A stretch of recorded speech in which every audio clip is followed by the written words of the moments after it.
네, 여러분 안녕하십니까? 주식경제 시사타파의 박상욱의 쓴소리입니다. 자, 이제 이번 주 같은 경우는 러시아 우크라 침공 해외 리스크에 원자재 가격 상승과 글로벌 경기 불안으로 금리 상승 압력을 확대 등으로 기업 실적 불안이 가중돼 과매도 영향이 좀 많이 받았어요. 그래서 지지난주 2680선, 1870선 쌍개운 메운다고 했는데 그게 맞았고, 오히려 저번 주 2700선, 910선 반등한다 그러는데 이건 반만 맞았습니다. 그래서 유가는 90달러 넘었기 때문에 이제 틀렸는데, 이게 화요일날에 2600대에서 저가 분할 매수가 주요했다고 이제 이렇게 보시면 되고, 우크라이나 리스크 뉴스만 자제되면은 2800단까지는 제가 볼 때는 한 주 만에 달성할 걸로 예상이 되고요. 제가 볼 때는 개인적으로는 2차 하락 국면은 2600까지 떨어지는 2차 하락 국면은 없을 것 같습니다. 다만 지금 이제 러시아하고 미국 쪽에서 언론에서 지금 서로 전쟁을 미루다시피 하는 그 거짓 오보가 있어가지고, 지금 돈 버는 사람들은 이 파생 상품 쪽에 이제 위클리 옵션이나 이제 금, 그다음에 이제 석유 관련 기업들이나 이런 군수 업자들 쪽이 이제 돈을 벌고 있고, 유럽은 식료품하고 천연가스 쪽은 아주 그냥 그 업체들은 지금 대박 났다고 합니다. 이제 뒷부분에 좀 얘기할 텐데, 어쨌든 돈 버는 자는 이 시대에도 이렇게 힘든 와중에 또 있는 겁니다. 그래서 제가 볼 때는 2600 밑으로는 안 가고 2700단하고 850선에서 이제 요동칠 것 같은데, 다음 주 제가 한번 예상해 보겠습니다. 다음 주는 저는 코스피는 2800, 그 다음에 코스닥은 900을 예상해 보겠습니다. 자, 그럼 이제 요일별로 넘어가서, 미국이 러시아 반도체 소재 수출 금지 발표를 했고요. CPI가 7.5% 나왔죠. 그 다음에 인플레 우크라 위기에 주가가 요동쳤는데 소비자 신뢰지수는 61.7, 10년 내 최저예요. 이것도 뒷부분에 제가 얘기할게요. 농산물, 금속, 광선 ETF로 자금 유입이 확대가 됐어요. 그 다음에 집세부는 러시아 우크라 침공 시 경제금융 제재한다고 얘기를 했고, 삼성전자는 미국 테일렛이 반도체 공장 착공을 했습니다 지금. 자, 그 다음에 골드만삭스가 한국 MSCI 선진국 DM지 스핀입 때 4,500을 전망을 했고요. 자, 저는 이게 내년서부터 외국인 자금이 들어올 거로 보고 있습니다. 올해부터 4,500이 들어오는 게 아니라 내후년에 돼도 빨리 되기 때문에, 이 편입이 내후년 6월로 예상이 되기 때문에 저는 내년 하반기에 외국인 수급이 들어올 거로 개인적으로 예상하고 있고, 그 다음은 오미크론 방역 완화에 백신 관련주가 이제 급락을 피할 수가 없어요. 이제 사실상 이제 감기 수준인데 누가 이제 백신을 맞겠냐 해가지고 이제 상대적으로 리오프닝주가 강세가 계속 지속될 걸로 보고 있고, 3월 초에는 중국 양해가 열려서 경기 부양을 아마 할지 안 할지 모르는데 어쨌든 할 걸로 저는 보고 있습니다. 그리고 미국 금리는 3월 50bp 인상 유력하고 연 6회가 되지 않겠냐. 전 개인적 전망입니다. 그 다음에 캐나다의 퀘벡주 분리 독립을 위한 주민투표가 80년, 95년 두 번 있었고, 두 번 다 근소한 차로 부결을 했는데 이유는 언어하고 종교였거든요. 그래서 저는 이번에 다시 한번 이게 불거져 나와가지고 한 번 더 국민투표를 한다면은 퀘벡주가 난 독립할 걸로 저는 보고 있습니다. 이게 역사를 보면 옛날 뉴프랑스주였는데 몬트리올시의 캐나다의 지금 어떤 파리, 제2의 파리였는데, 이 센트루이스강을 따라서 한 900만 명 정도 인구가 프랑스어만 사용하다가 이렇게 살아오다가 요번에 다시 한번 불거져 왔답니다. 이게 인종 문제가 저는 좀 다시 대두되는 게 아닌가 싶어서, 저는 아마 요번에 분리 독립되지 않을까. 면적은 한반도의 16배입니다. 아니, 남한 면적의 16배. 그렇게 보시면 됩니다. 그 다음 미국 PPA 생산자 물가지수가 9.7로 상회를 해서 당분간 CPI가 쉽게 7% 이하로 떨어질 것 같지는 않다는 걸 알 수가 있고, 그 다음에 국제 유가가 저는 지금 떨어져야 되는데 지금 자꾸 유지되는 이유가 이게 좀 불안한 요소가 있는데, 어쨌든 폭스콘 반도체 투자 가속, 인도에서 생산 예정. 폭스콘이 요새 아주 애플한테 좀 버림을 당한 건 아닌데 지금 중국 기업으로부터 이제 애플이 지금 저 뭐죠? 이 서플라이 체인을 이제 그쪽으로 좀 바꿔가는 중이라서 폭스콘이 일거리가 줄었다는 얘기가 있습니다. 그래서 얘네도 자체 자기네들 이제 반도체도 만들고 요걸로 해가지고 이제 이쪽 전기 자동차도 한번 해보려고 하는 게 지금 요새 다시 대두가 되고 있다는 소식이 있고, 한국도 하나그룹이 이제 반도체 법인 뉴블라를 설립을 해가지고 지금 시스템 반도체 소프트웨어하고 서비스 쪽하고 증착 장비를 하고 있다고 이제 지금 발표를 했어요. 일단 미국이 버진 갤럭시 우주여행 티켓을 판매에서 시작을 했고 연말 운행 목표로 이제 얘기를 했습니다. 그 다음에 소매 판매 지수가 지금 이제 또 발표를 했는데, 이게 웃긴 게 이제 월요일 발표하고 목요일 발표가 좀 다른데 이게 3월 3.8%가 올랐다지 않았어요? 그러면 이게 경기가 좋은 게 맞아요. 근데 수입 물가 지수가 20%가 넘으면은 이거는 좋은 게 아닌 거예요.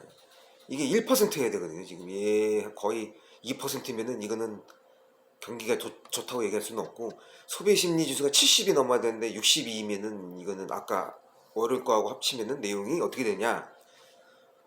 소매 판매 지수의 증가의 절반은 인플레 때문에 오는 거라고 보면 돼요. 그래서 일시적 물품 구매 현상으로 인해서 소비가 좋은 것처럼 지금 나온 거예요. 근데 사실상은 아니다 이거지. 제가 볼 때는 지금 완벽하지가 않은 거예요 지금. 그 다음에 이걸 또 알아볼 수 있는 게 뭐냐면 유럽 같은 경우는 식료품하고 휘발유 가격이 올라가지고 지금 일부 나라에서는 지금 구매력이 오히려 감소해가지고 소비 긴축이 들어갔어요. 이런 건 뉴스에 안 나오죠. 지금 러시아하고 미국이 저럴수록 지금 유럽의 소비자들은 이제 식사비도 좀 올라가지고 내가 알기로는 40유로로 일주일간 먹을 수 있었던 거 지금 80유로로 내는 나라도 있어요. 그럼 생각해보세요. 이게 소비가 는 겁니까? 아니죠. 그러니까 지금 경기가 오히려 위축된 거예요. 소비는 조금 일어난 건 맞는데 국가별로 다 불균형적으로 지금 일시적인 현상이 일어나고 있는 겁니다. 아직은 인플레가 맞습니다. 그 소매 판매지수 3.8% 올랐다고 지금 경기가 나아졌다고 얘기하면 그 새끼는 내가 볼 때는 아직 잘 모르는 사람들이 얘기하는 거고, 이렇게 보시면 됩니다. 그래서 오히려 저는 소매 판매 지수는 더 오를 거로 봐요. 왜? 인플레가 더 올라갈 거로 저는 예상하고 있습니다. 그래서 저는 2분기 이내로 안 떨어지고 오히려 2분기 동안 유지가 돼서 결국은 50bp 인상을 할 수밖에 없을 겁니다. 두고 보십시오. 절대 인플레가 떨어지지 않을 거예요. 지금 이렇게 러시아하고 미국이 좀 윈윈한 상태에서 자국의 이익을 위해서 저렇게 유지하고 있는데 뭐 어느 쪽의 뉴스가 거짓인다 이게 중요한 게 아니라 지금 손해보는 나라는 중국이에요. 중국이 최대 원유 수입국이라서 쟤네 나라만 손해를 보고 있고 미국하고 러시아는 전혀 손해볼 게 없어요. 산유국이라서 절대로 손해볼 게 없고, 오히려 바이든 정부가 신재생 에너지를 한다고 그래가지고 지금 많이 석유 회사들 손해를 봤거든요. 미국에서 그걸 아마 좀 보상해 주려고 하는 심리도 있는 것 같아가지고 제가 볼 때는 러시아하고 미국이 윈윈 전략일 가능성이 아주 높다. 그러면 누가 힘드냐? 이 소비자 물가가 많이 올라가가지고 결국은 소비자들이 피해를 보는 겁니다. 그래서 인플레는 저는 당분간 더 유지될 거다. 이게 보시면 됩니다. 자, 이제 일단 이제 비하인드 총평으로 넘어가겠습니다. 지금 이제 이번 주는 AI 로봇 자율주행 편이거든요. 그래서 이제 AI 로봇 자율주행으로 왜 묶었냐 이유가 있습니다. 이 로봇이 발달해야지 AI도 형상이 되는 게 맞고, 또 여기 들어가는 모터나 뭐 이런 여러 가지 센서도 자율주행에 영향을 주기 때문에 그래서 이게 하나로 묶었는데, 지금 글로벌 로봇 시장 규모가 25%에서 30%로 가고 있어요. 근데 이 옛날에는 일본이 산업 로봇을 이끌었거든요. 지금은 협동 로봇이 이제 압도적으로 지금 60% 성장률을 얘네가 좀 올리고 있는데, 이게 협동 로봇 애들이 또 좋은 점이 뭐냐면 나중에 리스하고 유지 보수를 하게 되면은 추가 부가가 척출이 돼요. 그래서 일본은 이제 산업용 로봇 리스를 하고 있어서 지금 점유율이 60%예요. 합동 로봇은 덴마크가 이제 50%를 좀 먹고 있어요. 유니버셜이라는 기업이 지금 자지우지하고 있는데, 어쨌든 이 부품 소부장은 누가 먹고 있냐면 일본 소부장이 90% 독점하고 있어요. 얘네가 이게 미래를 알아서 이렇게 빨리 투자한 거냐? 그게 아니죠. 저출산 고령 고착화로 지속적인 투자를 할 수밖에 없어가지고 이쪽으로 지금 일본 기업들이 몰려가지고 지금 해왔기 때문에 이제 소부장 쪽으로 감속기 센서 모터 등으로 지금 완전히 지금 장악을 했어요. 근데 문제는 뭐냐? 일본은 산업 로봇을 지배하고 있는 거지 협동 로봇은 오히려 중국하고 미국입니다. 이쪽은 중국이 2,300건 하고 미국이 580건, 그 다음에 일본이 한 480건, 우리나라도 250건입니다. 우리나라도 안 한 건 아니에요. 지금 협동 로봇에 지금 우리나라도 지금 불을 붙였기 때문에 로봇 인구 밀도로는 한국이 또 1등이에요. 최대 생산국은 아직까지는 일본인데 그 산업용 로봇까지 다 합치면 일본, 최대 수요국은 중국, 최고 인구 밀도는 우리나라, 이렇게 돼 있다고 보시면 됩니다. 그래서 지금 협동 로봇 쪽으로는 우리나라도 안 딸리고 있어요 지금. 근데 이제 산업 로봇 쪽으로는 이제 좀 밑바닥에 있고, 어쨌든 지금 협동 로봇 쪽이 지금 수요가 많기 때문에, 그래서 이제 문제는 뭐냐면 이제 저가 부품은 중국이 잡고 있고 고가 부품이 일본사에서 지금 있다는 건데, 우리나라 국산화율이 지금 20% 정도밖에 안 돼가지고 이쪽으로 아마 좀 이제 기술 격차 해소를 위한 국가 지원이 또 새로 또 이게 들어가야 되는 거 아닌가 이제 싶습니다, 제 개인적으로. 그래서 지금 외국 기업은 수소차보다는 전기차에 더 투자에 집중하고 있고, 우리나라가 지금 5대5 정도예요. 원래 수소차에 더 집중하고 있다가 지금 이제 조금 이제 비율을 맞춰서 전기차하고 수소차가 5대5인데, 이게 지금 우리가 지금 이럴 때가 아니다. 로봇하고 전기차에 더 투자를 할 때지 수소차에 좀 투자할 때는 아니거든요. 그래서 저는 수소차에 투자하지 말라는 게 아니라 그 기간 인프라하고 표준화는 그대로 국가 주도화로 가되 개인적인 기업들은 조금 비중을 줄이는 게 낫지 않냐, 이렇게 보고 있습니다. 그래서 아마 원자하고 이 전기 쪽, 원자력하고 전기 때문에 아마 수소차가 좀 주가가 그쪽이 영향을 좀 디스를 받을 것 같습니다. 그쪽은 좀 그렇고, 그리고 우리나라 전장 비중 부분을 지금 좀 투자를 하고 있기 때문에 조금 이제 나아지고 있습니다, 이쪽 전장 부분에서. 그러나 앞으로 시대는 이제 세월이 10년 후에는 서비스 플랫폼 쪽 확대가 되기 때문에 인포테인먼트 쪽의 비중이 좀 높아져요. 그러니까 하려면 이게 다 해야 돼요. 저는 솔직히 이거 다 했으면 좋겠어요. 아예 완성차 전기차를 하든지, 아니면 아예 그냥 전장이 아니라 그냥 다 하든지. 완성차를 안 할 거면 아예 전장, 인포테인먼트 셋이 다 하든지. 그게 유리할 겁니다. 또 배터리만 해도 안 되고, 배터리만 할 거면 아예 소부장도 다 해버리든지.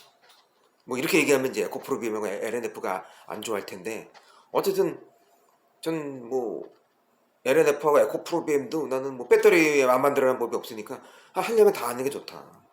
오히려 배터리에서도 소부장 쪽으로 가능한 게 낫다. 난 이렇게 보고 있습니다. 그렇게 자극을 받아야지 또 기술 혁신이 일어나고 또 투자가 이루어지기 때문에. 그래서 앞으로 시대는 전 그렇게 봅니다. 아예 완성차, 아니면 아예 인포테인먼트 샤시 전장, 아니면 아예 배터리 겸 소부장 다, 아니면 그냥 배터리하고 소재만, 아니면 소재만 하는 회사가 소부장 다, 이렇게 가야지 정상이에요. 그래야지 더 빨라지고 더 저거 됩니다. 그래서 저는 이제 앞으로 자율주행차도 지금 몇 레벨 단계가 중요한 게 아니라 레벨 3, 레벨 4가 중요한 게 아니라, 이게 이제 소프트웨어가 이제 발달되면 데이터를 처리를 많이 해야 됩니다. 이 송수신으로 계속 엄청난 데이터를 처리해야 되기 때문에 용량은 용량대로, 파워는 파워대로, 출력은 출력대로 올라간다고 생각해 보십시오. 이게 몇 테라 갖고 될 것 같습니다. 수백 테라가 갈 겁니다. 그러면 전력 소모량을 효율화해야 되겠죠. 우리 뇌가 어떻게 되겠습니까? 우리 뇌도 최소 전력으로 설계돼 있어요. 열받으면 죽어요, 우리 뇌는. 일주일만 열받아도. 그래서 뇌가 CPU랑 똑같아요. 냉각장치도 지금 혈관이 그렇게 구조가 돼 있기 때문에 정말 아주 최소한의 에너지 소모로 해가지고 지금 80년, 90년 써야 되는 뇌로 설계가 돼 있는 거듯이, 앞으로도 이제 그렇게 된다면 반도체, 집약적인 반도체하고 이 소프트웨어 쪽이 더 많이 이익을 볼 거다. 저는 그렇게 보고 있습니다. 그래서 아마 자율주행 소프트웨어 쪽으로 개발하는 회사가 유리해요. 공장 차리고 공장 만들고 이런 벤더가 많으면 뭐합니까? 차라리 그냥 소프트웨어 팔아먹는 게 제일 효과적이죠. 그래서 저는 엔진 제어기 브레이크 쪽이 ECU 쪽하고 이쪽이 70% 점유율이거든요. 그 다음에 상대적으로 액추에이터하고 카메라, 라이다, 초음파, 센서 시장은 좀 작아요. 그래서 아예 하려면 ECU 쪽을 해야 돼요. 이쪽 반도체 시장도 이쪽이 70%이기 때문에 결국은 뭐냐, 주요 부품을 하든지, 내가 아까 얘기했죠, 완성차 전체를 한다든지, 아니면 아예 나는 못하겠다. ECU 쪽은 못하겠다. 그러면 액추에이터, 카메라, 레이더, 초음파, 라이더, 센서 다 하든지. 지금 우리나라 카메라에만 지금 많이 몰려 있는데 하려면 다 알아 이거야. 응? 그거 갖고는 제가 볼 때는 앞으로 경쟁력이 없기 때문에 그래서 저는 아마 카메라 회사들이 이 센서나 이쪽으로 진출한다면 액추에이터로 진출한다면 저는 그 주가 배신하지 않는다고 믿습니다. 특히 센서 분야는 우리나라 기술력이 더 떨어져 있기 때문에 남들이 안 하는 걸 해야지 이게 더 효과가 커요. 자, 이제 이번 주는 이제 이 AI 로봇 자율주행편까지 소개를 해드렸습니다. 자, 주식 경제 시사 타파의 박상욱의 쓴소리였습니다.